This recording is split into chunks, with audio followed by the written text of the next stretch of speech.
نحمده ونصلي ونسلم على رسوله الكريم اما بعد فاعوذ بالله من الشيطان الرجيم بسم الله الرحمن الرحيم وقال الملأ من قومه الذين كفروا وكذبوا بلقاء الآخرة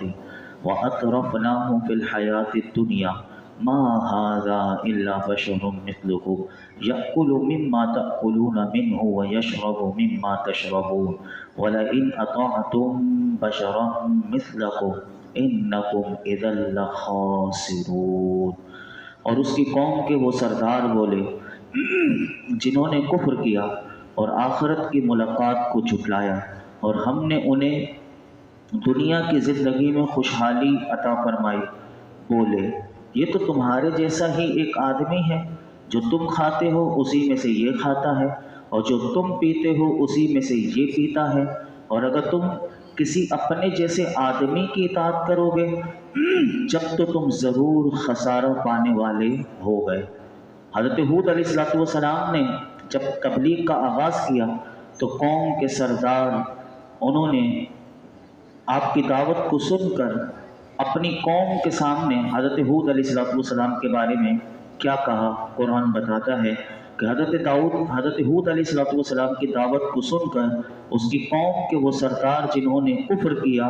اور آخرت کی ملاقات اور وہاں کے ثواب اور عذاب وغیرہ کو انہوں نے جھٹلایا، حالانکہ اللہ تعالیٰ نے ایسے لوگوں کو قرآن کہتا ہے کہ دنیا کی نعمت اور وسعت اللہ تعالیٰ نے ان لوگوں کو عطا کی تھی، اور انہوں نے اپنے نبی علیہ السلام کے بارے میں اپنی قوم کے لوگوں سے کیا کہنے لگے۔ اب دیکھیے نبی کا ادب اس قوم کے دل میں کیسا تھا، یعنی کتنی توہین آمیز انہوں نے گفتگو کی، اور جس طرح میں نے گزشتہ 2 دن پہلے بھی کہ یہ کیوں کہتے تھے کہ یہ انسان ہے تمہاری طرح، کیونکہ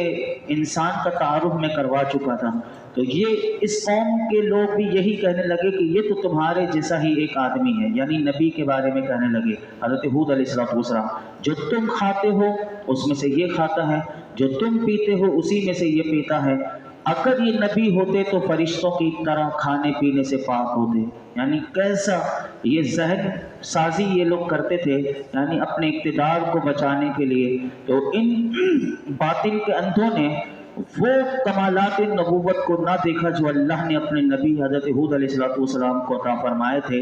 اور ان کمالات کو نہیں دیکھا بلکہ کہنے لگے کھانے پینے کو بس دیکھا، اور کھانے پینے کے اوصاف دیکھ کر کہنے لگے کہ یہ نبی جو ہیں یہ بشر ہیں، اور یہی چیز قرآن کہتا ہے کہ ان کی گمراہی کی بنیاد ہوئی، چنانچہ انہوں نے اس سے یہ نتیجہ نکالا اور آپس میں یہ کہنے لگے کہ اگر تم کسی اپنے جیسے آدمی کی بات مان کر اس کی اطاعت کرو گے تو جب تو تم خسارہ پانے والے ہو گئے۔ علماء کہتے ہیں اس سے 2 باتیں اس آیت سے پتہ چلی کہ ہمیشہ مالدار،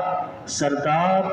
دنیاوی عزت والے زیادہ تر لوگ انبیاء علیہ السلام کے مخالف ہوئے، غرباء، مساکین زیادہ مومن ہوئے، اور اب بھی یہی دیکھا جاتا ہے کہ عموماً غریب لوگ ہی دنیا میں دین کا کام زیادہ کرتے ہوئے نظر آتے ہیں، کیونکہ مالدار دین کے کام سے آج بھی دور بھاگتے ہیں۔ یہ ایک نفسیات ہے، یہ قرآن نے بتائی۔ دوسرا، نبی کو اپنے جیسا بشر کہنا اور ان کے ظاہری کھانے پینے کو دیکھنا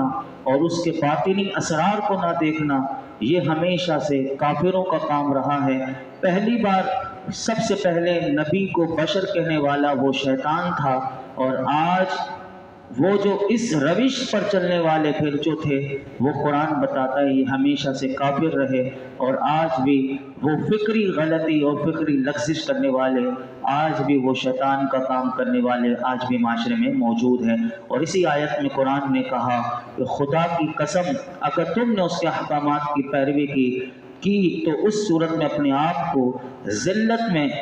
یعنی اگر تم نے اس کے احکامات کی پیروی کی تو اس صورت میں اپنے آپ کو ذلت میں ڈال کر تم خسارے میں اپنے آپ کو ڈالنے والے ہو جاؤ گے۔ یعنی قوم کے لوگوں کی اگر تم نے پیروی کی، جو سردار جو نبی کا تعارف کرواتے تھے، اگر تم نے ان کے احکامات کی پیروی کی تو اس صورت میں اپنے آپ کو ذلت میں ڈال کر تم ضرور خسارہ پانے والے ہو گے۔ یاد رکھیے گا، یہاں پر علماء ایک اور بات بھی کہتے ہیں کہ اللہ کے نبی کی پیروی کرنے والوں کو دونوں دونوں جہانوں میں سعادتیں ملتی ہیں، لیکن جو نبی کی فرما برداری نہ کریں، پیروی نہ کریں، تو یاد رکھیے گا پھر کافر کی عقل بھی چھین لی جاتی ہے، اور پھر وہ اتنا بے عقل ہو جاتا ہے، وہ اتنا بے وقوف بن جاتا ہے کہ جب نبی سے اپنے دامن کو چھڑا دیا جائے تو یاد رکھیے کہ پھر ایسے لوگ پھر پتھروں کی عبادت میں اپنی کامیابی سمجھتے ہیں، لیکن نبی کی اطاعت میں انہیں کامیابی نظر نہیں آتی۔ ایسے لوگ پھر اس طرح برباد ہوتے ہیں۔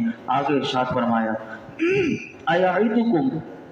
انکم اذا متم وکنتم ترابا وعظاما انکم مخرجون ہیہات لما توعدون۔ کیا تمہیں یہ وعدہ دیتا ہے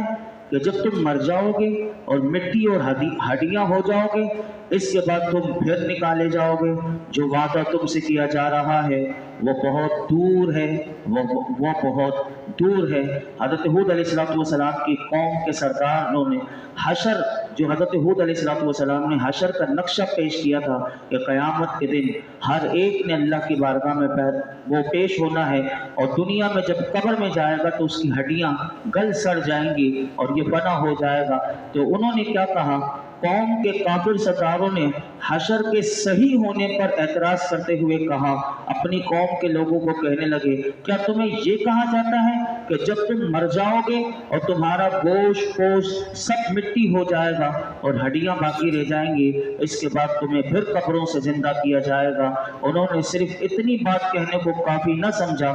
بلکہ قرآن کہتا ہے کہ وہ مرنے کے بعد زندہ ہونے کو بہت دور کی بات سمجھتے تھے اور اس کو بہت بعید سمجھتے تھے، اور کہنے لگے اپنی قوم کے لوگوں کو کہ قبروں سے نکالے جانے کا جو وعدہ حضرت ہود علیہ السلام تم سے کر رہے ہیں یہ بہت دور ہے اور بہت دور ہے۔ پھر قرآن کیا کہتا ہے؟ انہوں نے آگے اور کیا کہا؟ ان ہی الا حیاتنا الدنیا نموت ونحیا وما نحن بمبعوثین ان هو الا رجل افترى علی اللہ کذبا وما نحن له بمؤمنین۔ زندگی تو صرف ہماری دنیا کی زندگی ہے، ہم مرتے ہیں اور جیتے ہیں اور ہم اٹھائے جانے والے نہیں ہیں۔ یہ تو صرف ایک ایسا مرد ہے کہ جس نے اللہ پر جھوٹ باندھا ہے اور ہم اس کا یقین کرنے والے نہیں۔ نعوذ باللہ۔ دیکھیے کہ اللہ کے نبی ان کی خیر خواہی کرتے ہوئے انہیں جنت کا راستہ بتا رہے ہیں، لیکن یہ اللہ کے نبی پر بہتان لگا رہے ہیں اور یہ کہنے لگے کہ وہ تو جو آخرت میں ہونا ہے، فرمایا کہ صرف ہم اس کو تو مانتے ہی نہیں بلکہ ہماری تو دنیا کی زندگی جو ہے یہی زندگی ہے۔ اس کا مطلب ان کا یہ تھا کہ ہم دنیاوی زندگی کے سوا اور کسی زندگی کو مانتے نہیں، ہم مرتے جیتے ہیں۔ ہم میں وہ یہ سمجھتے تھے کہ بس کائنات کا نظام ایسے ہی چل رہا ہے، کوئی پیدا ہو رہا ہے، کوئی مر رہا ہے، اور صاف صاف انہوں نے کہہ دیا کہ ہم مرنے کے بعد ہم کوئی نہیں اٹھائے جائیں گے۔ اور انہوں نے حضرت ہود علیہ السلام پر بہتان لگایا، اور کیا بہتان لگایا؟ وہ کہنے لگے یہ تو صرف ایک ایسا مرد ہے کہ یہ انہوں نے کہا کہ حضرت ہود علیہ السلام نے نعوذ باللہ اللہ پر جھوٹ باندھا ہے اور اپنے آپ کو نبی بتایا ہے اور مرنے کے بعد زندہ کیے جانے کی خبر دی ہے۔ کہنے لگے کہ ہم اس بات کا یقین کرنے والے نہیں۔ جب اس قوم کی بدبختی اتنے عروج پر ان پر آ گئی اور یہ نہ ماننے والے ہوئے تو حضرت ہود علیہ السلام نے بھی حضرت نوح علیہ السلام جیسے کہ آپ سماعت کر چکے تھے، انہوں نے بھی اللہ کی بارگاہ میں ہاتھ اٹھا دی۔ اب ہاتھ اٹھائے تو کیا کہا؟ اس کو سنیے۔ آپ نے کہا قال رب انصرنی بما کذبون قال عما قلیل لیصبحن نادمین فاخذتهم الصیحة بالحق فجعلناهم غثاء فبعدا للقوم الظالمین۔ عرض کی اے میرے رب میری مدد فرما کیونکہ انہوں نے مجھے جھٹلایا ہے۔ اللہ نے فرمایا کہ تھوڑی دیر میں یہ پچھتانے والے ہو جائیں گے۔ تو سچی چنگاڑ نے انہیں پکڑ لیا تو ہم نے انہیں سوکھی گھاس کوڑا بنا دیا۔ تو ظالم لوگوں کے لیے دوری ہو۔ اللہ اکبر۔ جب دعا ان کے لیے بد دعا کر دی گئی اور ان کے ایمان لانے کی امید نہ رہی تو پھر آپ نے دیکھا کہ قوم اپنی انتہائی سرکشی کے باوجود یعنی اللہ کے نبی کو پیغام کو ماننے کے لیے تیار نہیں، تو آپ نے رب کی بارگاہ میں کہا اے میرے رب میری مدد فرما اور انہیں ہلاک کر دے، کیونکہ انہوں نے مجھے جھٹلایا ہے اور وہ اسی پر قائم ہے، یہ اس روش سے ہٹنا نہیں چاہتے۔ اللہ رب العالمین نے آپ کی دعا قبول فرمائی اور آپ سے ارشاد فرمایا اے ہود تھوڑی دیر آپ دیکھیے گا کہ اللہ کا عذاب آپ دیکھیں گے ان کے اوپر کیسا آتا ہے، اور یہ اپنے کفر اور اپنے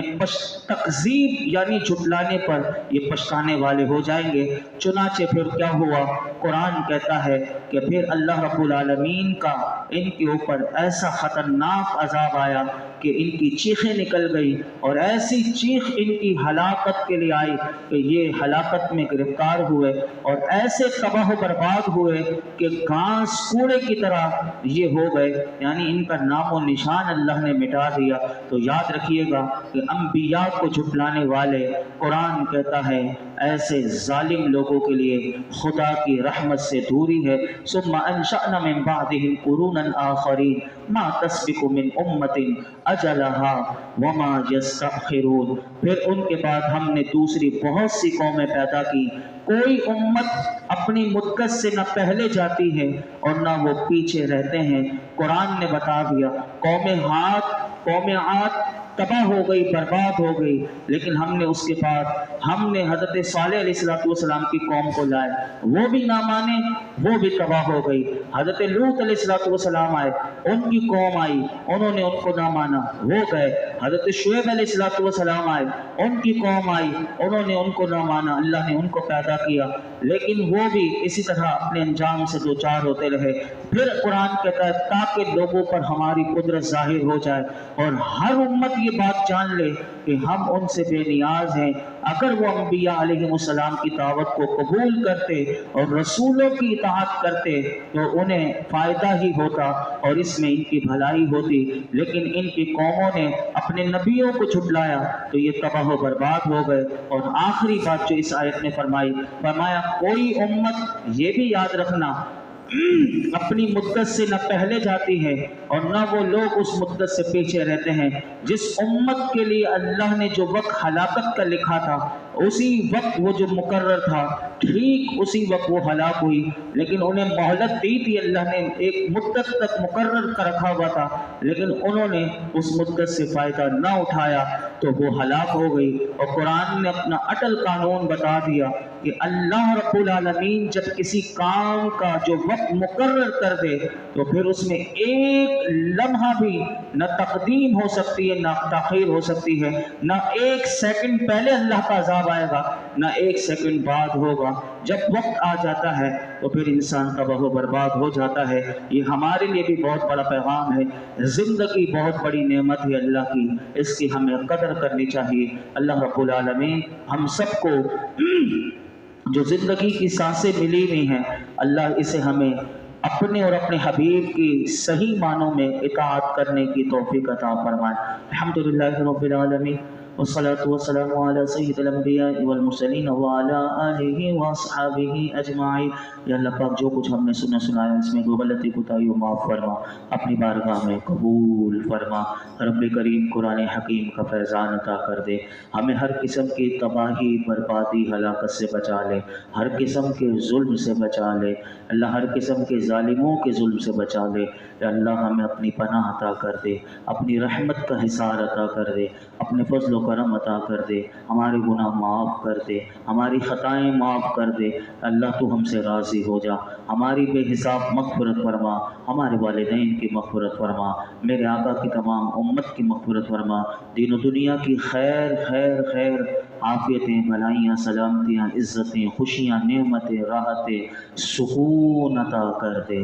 مولائی کریم زوال نعمت سے بچا لے اللہ، زوال نعمت سے بچا لے، احساس نعمت دے دے، شکر کرنے والی زبان و دل دے دے۔ آج تک جتنی دعائیں کی ہیں آئندہ کریں گے سب دعاؤں کو قبول فرما۔ یہ جتنے حاضرین موجود ہیں اللہ سب کی جھولیوں کو بھر دے، سب کی مرادوں پر اپنی رحمت کی نظر فرما۔ اسماعیل صاحب کی والدہ اور جتنے مولائی کریم ہم سب کے گھر والوں میں عائزہ وقارب میں بیمار ہیں اللہ سب کو شفا دے دے، سب کو صحت تندرستی عافیت دے دے، ہمیں بھی عافیت سلامتی عطا فرما۔ زندگی میں مرتے دم تک میرا مولا کسی کا محتاج نہ کرنا۔ وصلی اللہ تعالی علی خیر خلق محمد وعلی آلہ وصحبہ۔